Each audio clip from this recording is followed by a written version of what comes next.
5 राज्य में हुए विधानसभा चुनाव ने विपक्षी एकता के प्रयासों पर पानी फेरने की तैयारी भी दिख रही है। जिस तरह बिहार में विपक्षी दलों के महागठबंधन की सरकार बनने के बाद एकता की कवायद शुरू हुई थी, ठीक उसी तरह इसके बिखराव का बीज भी रोपण हो चुका है। 5 राज्य के विधानसभा चुनाव के बाद साफ नजर आने लगा है कि सबकी अपनी डफली बज रही है और अपना अपना राग सुनाई पड़ रहा है। जानते हैं वो कौन से किरदार हैं जो विपक्षी एकता की राह में रोड़े अटकाने में कोई कसर नहीं छोड़ेंगे।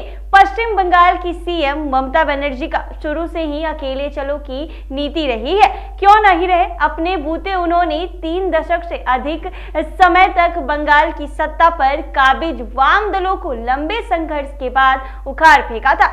इतना ही नहीं, लगातार तीसरी बार में वो सत्ता में लौटे। जिस तरह उन्हें वाम दलों से सत्ता के लिए लड़ाई लड़नी पड़ी, ठीक उसी तर्ज पर भाजपा ने उनका पिछले विधानसभा चुनाव में मुकाबला हुआ। भाजपा ने पीएम और गृह मंत्री समेत अपने मंत्रियों और नेताओं का हुजूम बंगाल विधानसभा चुनाव में उतार दिया। उससे लगता था कि ममता बनर्जी वहां से हट जाएंगी, पर ऐसा नहीं हुआ। ममता पूरे दमखम में ना सिर्फ सत्ता में लौटी, बल्कि देश भर में यह संदेश देने में भी वो कामयाब रही कि पीएम मोदी को परास्त करने की कुबूत उन्हीं में है। यही वजह रही कि विधानसभा चुनाव के परिणाम आने के बाद वो पीएम मोदी को सत्ता से बेदखल करने की जुगत में जुट गई है। यह अलग बात है कि देश के दूसरे हिस्से में उन्हें विपक्षी दलों का समर्थन नहीं मिला।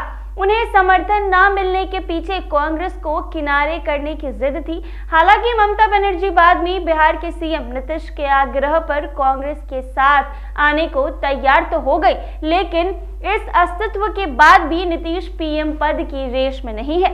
ममता की कांग्रेस की ताजा नाराजगी इस बात को लेकर है कि 5 राज्य के विधानसभा चुनाव में कांग्रेस ने दूसरे विपक्षी दलों को कोई भाव नहीं दिया। 5 राज्य में हुए विधानसभा चुनाव में कांग्रेस की दुर्गति के बाद ममता 6 दिसंबर को ही रही विपक्षी दलों की बैठक से भी ममता के अलग रहने के आसार हैं। उत्तर प्रदेश के सीएम रह चुके और समाजवादी पार्टी के नेता अखिलेश यादव ने लोकसभा चुनाव के पहले ही कांग्रेस को अपने तेवर दिखा दिए हैं। उन्होंने मध्य प्रदेश में अपनी पार्टी के लिए कांग्रेस से समझौते की बात कही तो कमलनाथ ने अखिलेश वखिलेश जैसे शब्दों का इस्तेमाल कर उन्हें बिदका दिया। नतीजतन समाजवादी पार्टी ने भी अपने उम्मीदवार मैदान में उतार दिए। नतीजा सबके सामने है। अखिलेश के कैंडिडेट जीते तो नहीं, पर लंका कांग्रेस उम्मीदवारों को हराने में कोई कसर भी नहीं छोड़ेगी। कांग्रेस नेता प्रियंका गांधी के करीबी प्रमोद कृष्णन इसके लिए अखिलेश को कोसते रहे हैं। ये जले पर नमक छिड़कने जैसा था। अगर विपक्षी एकता लोकसभा चुनाव में बन भी जाती तो सीटों के बंटवारे पर समाजवादी पार्टी और कांग्रेस के बीच तानातानी की आशंका से इनकार नहीं किया जा सकता था।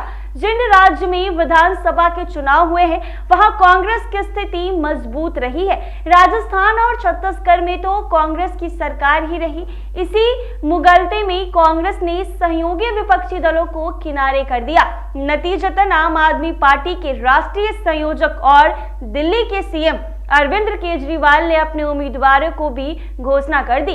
केजरीवाल ने चुनाव वाले राज्य में अपने वादों के साथ रैलियां भी की, यानी भाजपा के साथ कांग्रेस के वोट काटने में भी उन्होंने कोई कसर नहीं छोड़ी है।